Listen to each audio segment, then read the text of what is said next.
मेरे दोस्तों, नमाज जनाजा बहुत आसान है।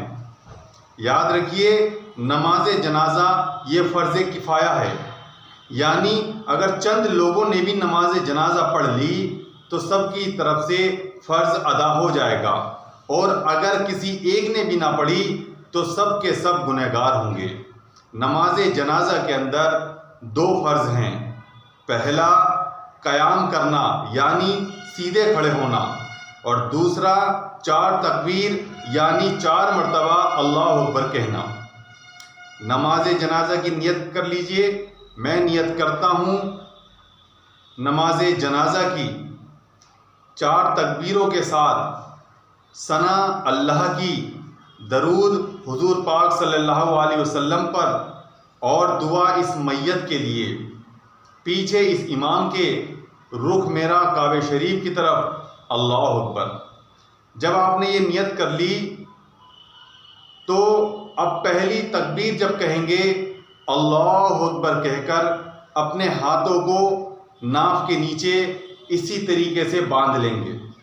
जी हाँ दोस्तों, जिस तरह नमाज में हाथ बांधते हैं इसी तरीके से हाथ को नाफ के नीचे इस तरीके से बांध लेंगे। उसके बाद सना पढ़ेंगे, सुब्हानक अल्लाहुम्मा व बिहम्दिका व तबारक अस्मुका व तआला जद्दुका व जल्ल सनाउका व ला इलाहा गैरुक। उसके बाद फिर अल्लाहु अकबर कहेंगे और फिर दरूद शरीफ पढ़ लेंगे। सबसे अफजल दरूद शरीफ वही है जो हम नमाज के अंदर पढ़ते हैं, जिसे दरूद इब्राहीम भी कहा जाता है। दरूद इब्राहीम यानी अल्लाहुम्मा सल्लि अला मुहम्मदिन व अला आलि मुहम्मदिन कमा सल्लैता अला इब्राहीमा व अला आलि इब्राहीमा इन्नका हमीदुम मजीद।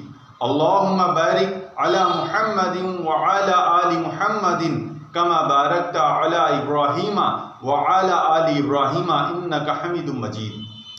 अब इसके बाद तीसरी तकबीर कहेंगे, अल्लाहु अकबर, और उसके बाद मैयत की दुआ पढ़ेंगे। अगर मैयत बालिग का जनाजा है तो बालिग की दुआ पढ़ेंगे, और अगर नाबालिग का जनाजा है तो नाबालिग बच्चे की दुआ अलग है और नाबालिग बच्ची की दुआ अलग है, उसको याद कर लेंगे। अगर जनाजा बड़े का है, बालिग का है, तो ये दुआ पढ़ेंगे, अल्लाहुम्मा गफिरली हय्यिना व मय्यितिना व शाहिदीना व गाइबिना व सगीरिना व कबीरिना व ज़करीना व उनसाना अल्लाहुम्मा मन अह्यैतहु मिन्ना फ़अह्यिही अलल इस्लाम व मन तवफ़ैतहु मिन्ना फ़तवफ़्फ़हु अलल ईमान। उसके बाद चौथी तकबीर अल्लाहु अकबर कहेंगे और फिर सलाम फेर लेंगे। पहले दाईं जानिब सलाम फेरेंगे, उसके बाद बाईं जानिब सलाम फेरेंगे। नमाज जनाजा से फारिग होने के बाद दुआ करना लाजमी और ज़रूरी नहीं है, क्योंकि नमाज जनाजा खुद दुआ है। उसके बाद मैयत को दफनाने के बाद किसी भी वक़्त कब्र के ऊपर फातिहा पढ़ी जा सकती है। फातिहा पढ़ने का भी तरीका याद कर लीजिए। सबसे पहले 3 मरतबा दरूद शरीफ पढ़ें, फिर उसके बाद सूरह फातिहा 3 मरतबा पढ़ें, फिर कुल हुवल्लाहु अहद यानी सूरह इखलास को 3 मरतबा पढ़ें, और जितना आप मजीद चाहें उतना पढ़ें। जितनी आपको सूरतें पढ़नी है वो पढ़ लीजिए, जितने कलाम पाक पढ़ना उतना पढ़ लीजिए। उसके बाद फिर दरूद शरीफ 3 मरतबा पढ़ें, और जब ये हो जाए तो उसके बाद ये दुआ करें, या रब्बुल आलमीन, मैंने जो कुछ तेरे कलाम में से पढ़ा है उसका सवाब इस मैयत को बख्श दीजिए, इस मैयत को अता कर दीजिए। जो मैंने पढ़ा है उसका सवाब इस मैयत के आमाल नामे में लिख दीजिए। देखा मेरे दोस्तों, कितना आसान है नमाज जनाजा का तरीका। लेकिन याद रखिए, आसान उसी के लिए है जिसको समझ में आ जाए, और जिसके समझ में ना आए तो उसके लिए आसान काम भी मुश्किल होता है। याद रखिए, नमाज जनाजा के पहले की शर्तें वही हैं जो बकिया नमाजों में होती है।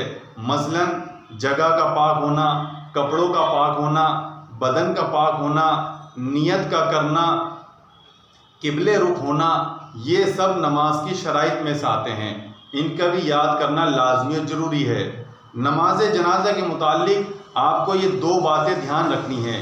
एक तो नमाज जनाजा के फ़र्ज़ याद रखने हैं, और दूसरा नमाज जनाजा की 4 सुन्नतें याद रखनी हैं। मेरे साथ दोहराइए। नमाज जनाजा में 2 फर्ज हैं।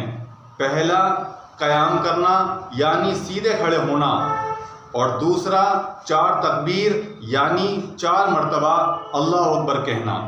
जो इसकी 4 सुन्नतें हैं वो ये हैं कि मैयत के सीने की तरफ खड़े होना, इमाम का मैयत के सीने की तरफ खड़ा होना, सना का पढ़ना, दरूद शरीफ का पढ़ना और मैयत की दुआ का पढ़ना, ये सुन्नतें हैं। अल्लाह सुब्हानहू तआला मुझे और आपको अमल करने की तौफीक अता फरमाए, दीन की सही समझ अता